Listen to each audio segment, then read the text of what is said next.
안녕하십니까. 트랙산직입니다. 조선왕조 500년 중종실록 제11대 왕이 되시겠습니다. 1488년에 태어나셔서 1544년에 승하하셨습니다. 중종은 1488년 성종왕 계비 정형 왕후 윤씨 사이에서 태어났습니다. 이름은 역이고 이역이 되겠죠. 자는 낙천이다. 1494년 진성대군에 봉해졌다가 1506년 9월 박원종과 성희안의 혁명으로 조선 왕위에 올랐습니다.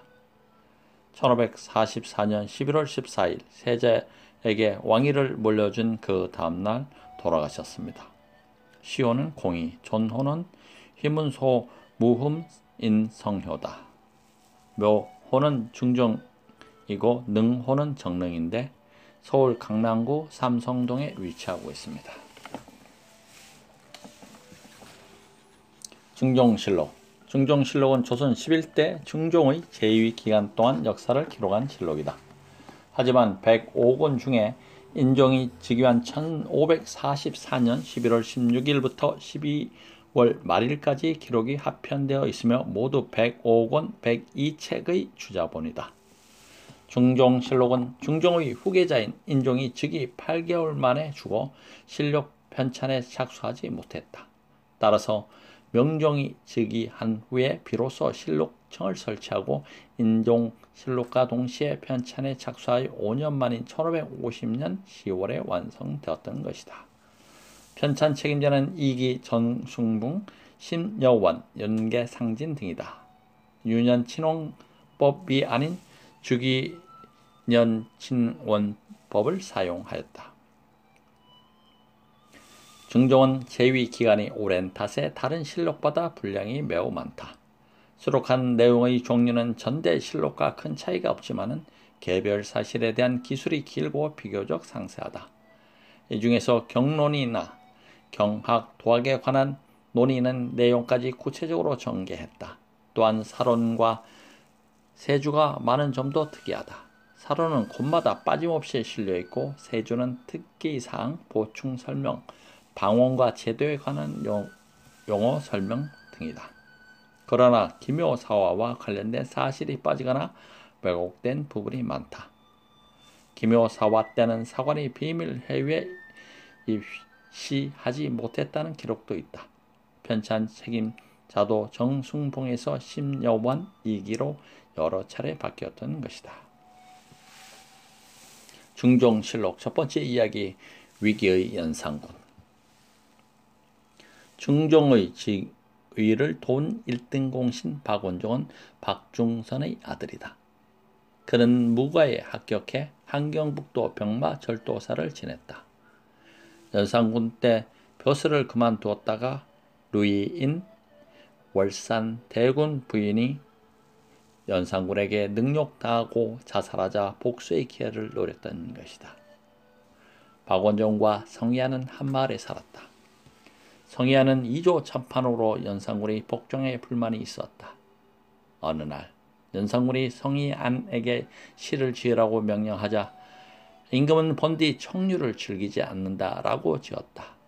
이것으로 조정에서 쫓겨났다. 이때부터 연산군을 몰아낼 궁리를 했던 것이다. 그는 한마을에 사는 군자감 부정인 신윤무와 친했다. 신윤무는 성희안에게 조정의 모든 것을 보고했고 박원종과 어울리면서 연산군의 복장에 한탄했다. 어느 날 성희안은 신윤무를 시켜 박원종의 마음을 또 보았는데 의외로 박원종이 흔쾌히 찬성했다. 그들은 2조 판서인 유순종을 찾아가 마음을 터놓자 그는 동의했다. 또한 무사 박영문과 홍경주를 합류시켰다. 1506년 초하룻밤 군사들을 훈련원으로 모이도록 약속한 후 우의정 김수동과 유자광을 끌어들였다. 그런 다음 군사들과 백성들을 이끌고 경복궁으로 달려갔다. 신윤무는 임사홍, 신수근, 신수영의 집으로 찾아가 모조리 척살했다. 반정군이 경복궁으로 쳐들어왔을 때 내시와 궁녀들은 밖으로 도망쳤고 깊은 잠에 빠져있는 연산군의 침소로 향했다. 반정군은 연산군을 깨운 후 이렇게 말했다. 옥새를 내놓아라. 누가 역모를 꾸몄느냐? 성희안 박원종 대감이 진성대군을 세왕으로 옹립하였다. 이에 연산군은 기가 죽어 옥새를 내놓았다. 그런 후 연산군의 총애를 받던 전동, 김효선, 강 등의 목을 베었다. 날이 밝자 성희안과 박원종은 자순대비를 찾아가서 아뢰었다. 신등은 임금의 폭정에 반정을 일으켰습니다. 백성들은 도탄에 빠져있고 나라의 장래는 매우 어둡습니다. 그리고 신들과 백성들은 진성대군을 모시기로 했습니다. 대비마마의 처분을 기다리겠습니다. 진성보다 총명한 세제가 있으니 그를 왕으로 세우시오. 그러나 유순정을 비롯한 조종 대신들은 진성대군을 여러 번 간청해 대비의 승낙을 받았다. 그리하여 19세의 진성대군이 중종 임금으로 즉위하였던 것이다. 인왕산 치마 바위의 전설 이야기입니다. 중종의 왕비 신씨는 반정군의 손에 죽은 신수군의 딸이다. 신씨는 연산군 5년에 진성대군과 가래를 올렸으며 중종, 반정 이후 왕비가 되었다. 반정에 성호하자 공신들은 중종에게 왕비의 배출을 강력히 청했다. 그 이유는 왕비의 아버지를 죽인 자신들에게 또다시 화를 당할지 모르기 때문이었다. 그래서 더더욱 중종 어머니 자순 대비를 찾아가 배출을 강력하게 청했다. 중종은 어쩔 수 없이 신하들의 뜻에 왕비의 신씨를 폐한 후 사가로 보냈다. 그것은 왕비가 된 지 7일 만에 일어났다. 하지만 중종은 왕비가 그리워 밤에 잠을 이룰 수가 없었다. 배비 신씨는 하성위 정현조의 집에 잠깐 머물다가 중동궁으로 옮겼다. 중종은 왕비가 보고 싶어 높은 누각에 올라가 중동궁을 바라보며 눈물을 흘렸다. 이 소문을 들은 신씨 역시 뒷동산 바위에 붉은 치마를 둘러놓고 궁궐을 바라보며 그리워했다. 두 사람은 끝내 만나지 못하고 신씨는 인왕산 치마 바위의 전설을 남기고 명정 12년 1557년 12월 71세로 죽었다. 그녀는 아버지 신수군의 묘 옆에 묻혔다. 232년 후인 영조 15년 1739년에 비로소 당경 왕후로 추존되고 능호를 온능, 경기도 양주군 장면 일영리에 있다.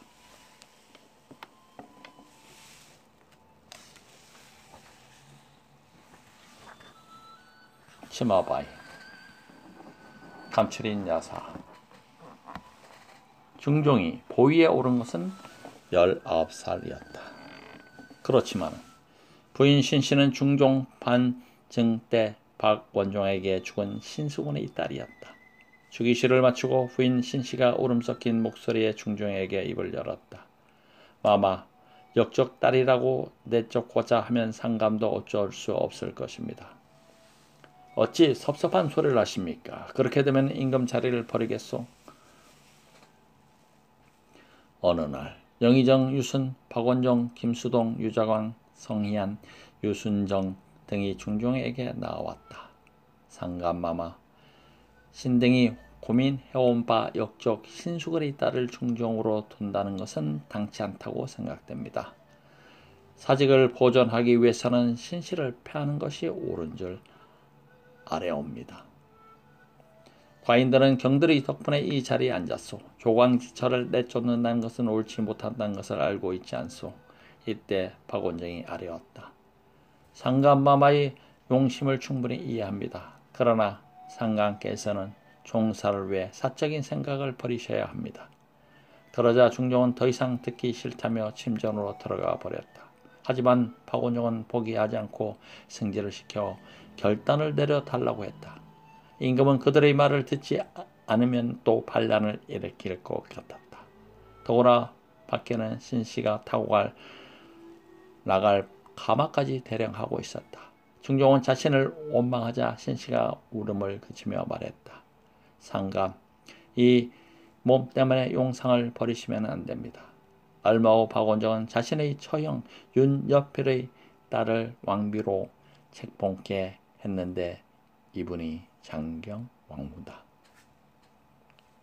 그러나 중전윤 씨는 중종 10년 3월 2일에 아들을 낳고 일주일도 채 안 되어 죽었다.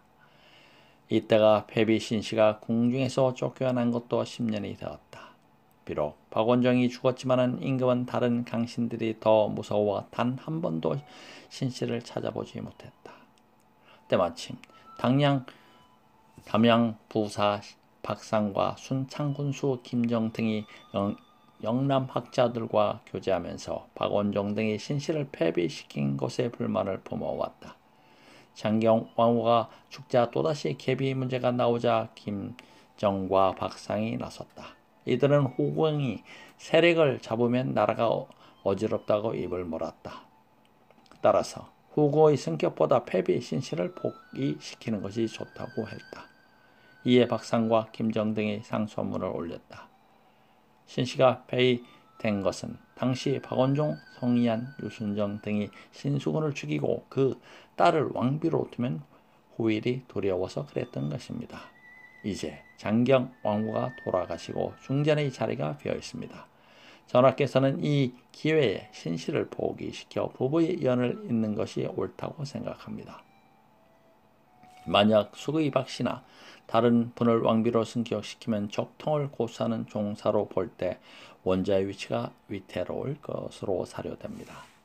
그러자 대사관 이행, 대사관 군민수 등이 반박했다. 상감마마, 이것은 평지 풍파를 일으키는 일이옵니다. 태평천국에 이들은 사직을 어지럽혔습니다. 마땅히 이들의 죄를 물어야 하옵니다. 그러자 중종은 영의정, 유순, 장의정, 정광필, 우의정, 김원기, 자참손, 장순손, 우참찬, 남곤에게 이 문제를 의논케 했다. 이들은 충분히 의논한 후 중종에게 아뢰었다. 상감마마, 만약 신씨를 복위시켰다가 왕자가 태어나면 사직이 복잡해지옵니다. 즉 가래를 한 순서로는 당연 신씨가 원실이고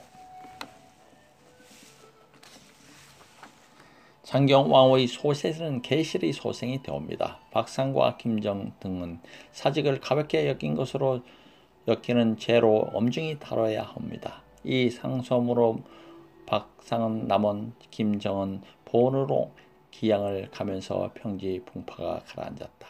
그 후 중종은 윤지임의 딸을 책봉하여 계비를 삼았는데 이분이 바로 문정왕후다. 아집에 망한 이상주의자 중종 이야기입니다. 중종은 훈구 대신을 억제하고 성균관을 개수한 다음 영산군 때 화를 당한 사람들의 원한을 풀어주고 유학에 힘썼다. 이때 중종은 조광조를 등용시켜 신임했다. 조광조는 아버지 조원강이 어천 찰방으로 나갈 때 아버지를 따라갔다. 그곳엔 무오사화 때 유배된 김경필이 살고 있었고 그에게 성리학을 배웠다. 그런 후 과거에 합격하여 배설을 했으며 올바른 몸가짐의 모범이 되었다. 조광조는 중종에게 기회가 있을 때마다 왕도 정치를 역설했다. 그의 말대로 중종은 개혁 정치를 밀어붙였다.